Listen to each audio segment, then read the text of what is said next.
Hello everyone, कैसे हैं आप सभी का स्वागत है आपके अपने चैनल जीनियस स्टडी 22 में। आज हम आपको सिखाने वाले हैं कि जो लीनियर डिफरेंशियल इक्वेशन होती है विद कांस्टेंट कोफिशिएंट उसको कैसे सोल्व किया जाता है। ठीक है, देखिए हमने यहाँ पर एक डिफरेंशियल इक्वेशन लिखी है 2d² minus dy/dx minus 10y। तो हमें इसको सोल्व करना है। कैसे करेंगे?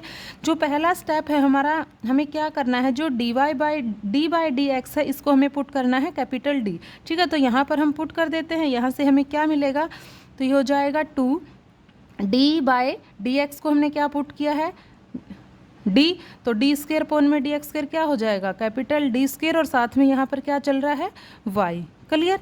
माइनस में यहाँ पर dy/dx को पुट करेंगे कैपिटल D, और साथ में y, माइनस में 10y इक्वल टू 0। हम यहाँ से y कॉमन ले लेंगे तो क्या बचेगा, 2d² minus d minus 10, y common ले लिया इक्वल टू 0। अब हमें यहाँ से ये एक्सिलरी इक्वेशन मिल गई, इसके हम रूट्स निकालेंगे। ठीक है, तो हमें इक्वेशन क्या मिली, 2d² minus d minus 10 equal to 0।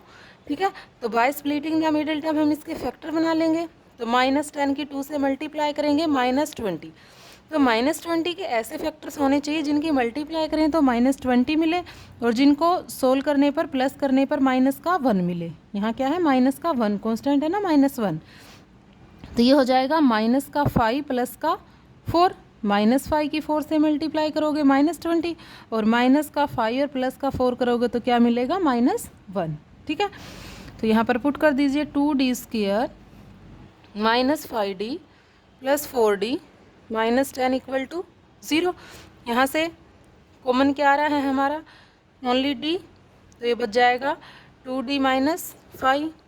यहाँ से कॉमन है 2, तो ये बच जाएगा 2d minus 5 equal to 0। 2d minus 5 हम कॉमन ले लेंगे, तो 2d माइनस 5, और यहाँ क्या बचेगा, d प्लस 2 इक्वल टू 0।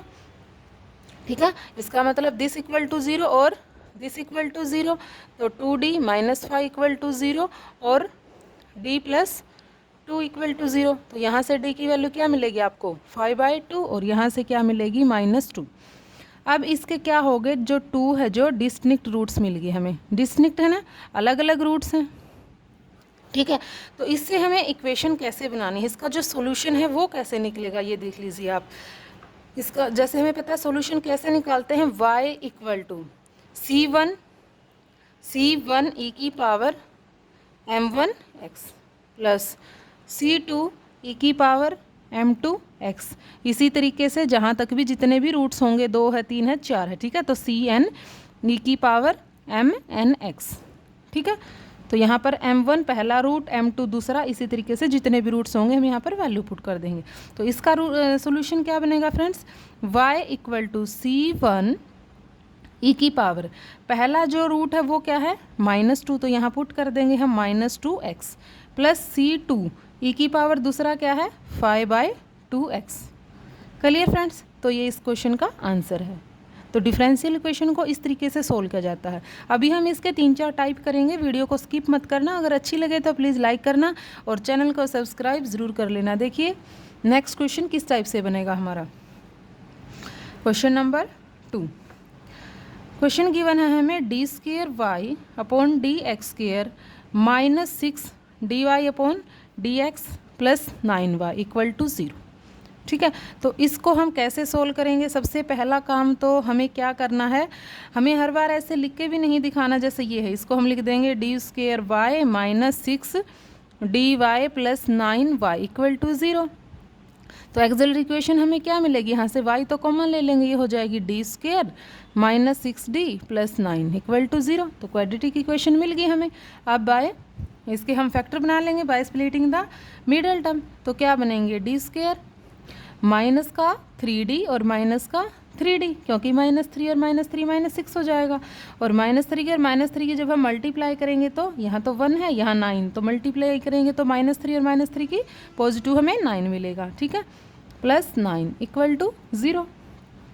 यहाँ से कॉमन d हो गया, तो d -3, यहाँ पे -3 कॉमन लेंगे तो d -3 इक्वल टू 0। तो d -3 और d -3 इक्वल टू 0। इसका मतलब इसका क्या आ गया, d इज इक्वल टू दो ही रूट्स आए हैं इसके, 3 और 3 दोनों ही क्या है, इक्वल रूट्स है। और इस तरीके से अगर हमारे पास इक्वल रूट्स होते हैं तो इसको हम कैसे लिखेंगे, इसका जो सोल्यूशन होगा फ्रेंड्स वो क्या होगा, y equal to c1x plus c2, और ब्रैकेट के बाहर हम क्या लिखेंगे, e की पावर जो भी रूट है हमें e की पावर 3x। ठीक है, अब हमें ऐसे नहीं लिखना e की पावर m1x e की पावर m2x, क्योंकि m1 और m2 दोनों की वैल्यू क्या है, इक्वल। तो इसलिए जब भी अगर हमें दोनों रूट्स इक्वल मिले तो हम इसको इस तरीके से करेंगे। अगर यहाँ पर 3 रूट्स होते तो हम क्या करते, c1x², इसका भी हम आगे एक एग्जाम्पल ले लेंगे, c1x² plus c2x plus c3, और बाहर जो भी रूट हो उसको लिख देंगे। ठीक है, चलो नेक्स्ट क्वेश्चन देखते हैं।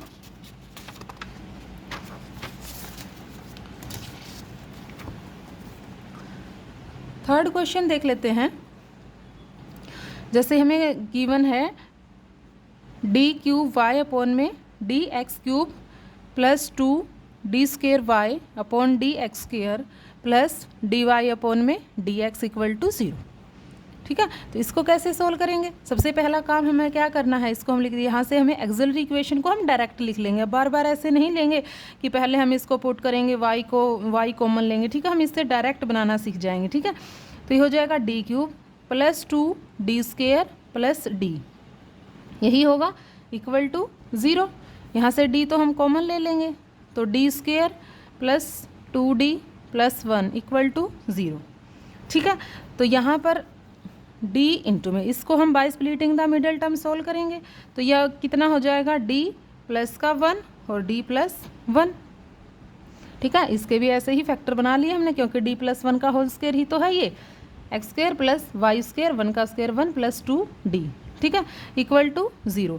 अब इसका मतलब this equal to 0, this equal to 0 और दिस इक्वल टू 0, तो यहाँ से d की वैल्यू क्या मिलेगी, 0, यहाँ से -1 और यहाँ से भी -1। तो यहाँ पर क्या हो गया, दो रूट्स तो क्या हैं इसके, इक्वल हैं और एक अलग है। तो इसका सॉल्यूशन फ्रेंड्स कैसे होगा, y equal to c1 e की power 0x plus c2x plus c3 into में e की पावर क्या हो जाएगा, -x, क्योंकि रूट की वैल्यू कितनी है, m1 की वैल्यू, e की पावर m1x होता है ना, तो ये रूट होता है, यहाँ पर रूट क्या है, -1, इसलिए रूट क्या है, दो रूट तो सेम है, इसलिए हमने इस तरीके से लिखा है इसको, तो ये इसका सॉल्यूशन बनेगा। ठीक है, नेक्स्ट टाइप देख लीजिए। जैसे हमें क्वेश्चन गिवन है, question number 4, d² upon dx² plus 2 dy upon dx plus 5y equal to 0। ठीक है, तो देख लीजिए, सबसे पहला काम तो यही है, हम यहाँ से क्या करेंगे, हम एक्सिलरी इक्वेशन बनाएंगे। ठीक है, जो d में बनेगी, तो d² plus 2d plus 5 equal to 0। ठीक है, अब हम इसके क्या करेंगे, फैक्टर बनाएंगे। अब यहाँ पर 5 है, यहाँ पर 1, तो 5 के तो इससे कोई फैक्टर नहीं बनेंगे जिसको प्लस करने पर हमें 2 मिले। ठीक है, तो हम इसके फैक्टर कैसे बनाएंगे, हमारे पास फॉर्मूला होता है -b plus minus √b² -4ac divide by 2a। ठीक है, रूट्स निकालने का ये फॉर्मूला है। यहाँ इसकी कंपैरिजन करेंगे, ये किस जो हमारी जनरल इक्वेशन होती है ax² plus bx plus c equal to 0। ठीक है, जनरल जो इक्वेशन है, क्वाड्रेटिक इक्वेशन, वो यही होती है, तो इससे हम ऐसे रूट्स निकाल सकते हैं। तो इसकी कंपैरिजन करेंगे, हमें यहाँ से a की वैल्यू कितनी मिलेगी, a की वैल्यू है 1, b की वैल्यू है 2 और c की वैल्यू कितनी है 5। क्लियर, तो फॉर्मूले में पुट कर दीजिए। यहाँ पर -b means -2 plus minus √b² means 2 का स्क्वायर 4 -4, a की वैल्यू 1, c की वैल्यू 5 और अपोन में क्या है 2a, a की वैल्यू कितनी है 1। तो -2 प्लस माइनस ये हो जाएगा 4 - 20 अपोन में 2। क्लियर, तो -2 प्लस माइनस ये कितना हो जाएगा 4 - 20 माइनस का 16 अपोन में 2। क्लियर है यहाँ तक। तो यहाँ से माइनस का 2 प्लस माइनस जो 16 होता है, 16 का स्क्वायर रूट आप सभी को पता है कितना होता है 4। ठीक है, जब 16 का 4 और साथ में यहाँ पर क्या चल रहा है माइनस, तो जो √-1 की वैल्यू होती है फ्रेंड्स वो अयोटा होती है। ठीक है। इसका मतलब जो इसका सोल्यूशन यहाँ से क्या बनेगा, प्लस में ये हो जाएगा 4 आयोटा, क्योंकि अंडर रूट के अंदर 16 है, 16 को तो हमने लिख दिया 4, जो -1 है उसकी वैल्यू क्या होती है आयोटा, अपॉन में क्या है 2 तो अब कॉमन आ जाएगा यहाँ से, तो ये बन जाएगा -1 प्लस -2 आयोटा। अब इस तरीके से अगर रूट्स हमें मिले तो उसका सोल्यूशन क्या होता है, देखिए सोल्यूशन इसका बनेगा y = इसको हम मान लेते हैं alpha plus minus iota beta, iota है ना, आयोटा वाले का सोल्यूशन अभी हम लिखने जा रहे हैं। तो y = e⁴ x में c1 cos beta x plus c2 sin beta x, इस तरीके से सोल्यूशन बनेगा, ठीक है। तो इसके अकॉर्डिंग हमारे यहाँ पर अल्फ़ा की वैल्यू कितनी है -1, बीटा की वैल्यू कितनी है 2, तो पुट कर दीजिए यहाँ पर y = अल्फ़ा की वैल्यू यहाँ पर पुट करेंगे -1, तो e⁻ -x, ठीक है। यहाँ पर हो जाएगा c1 cos बीटा की वैल्यू कितनी है 2, तो c1 cos 2x plus c2 sin 2x, ठीक है। तो फ्रेंड्स हमने यहाँ पर आपको 4 एग्जाम्पल्स करवाए हैं, चारों ही हमने अलग अलग टाइप के करवाए हैं, ठीक है। तो इस पर हम आगे एक और वीडियो बनाएंगे जिसमें और टाइप भी होंगे। फ्रेंड्स अगर वीडियो अच्छी लगी हो तो प्लीज़ लाइक करना मत भूलना और चैनल को सब्सक्राइब करके बेल आइकन प्रेस कर लेना। Thanks for watching.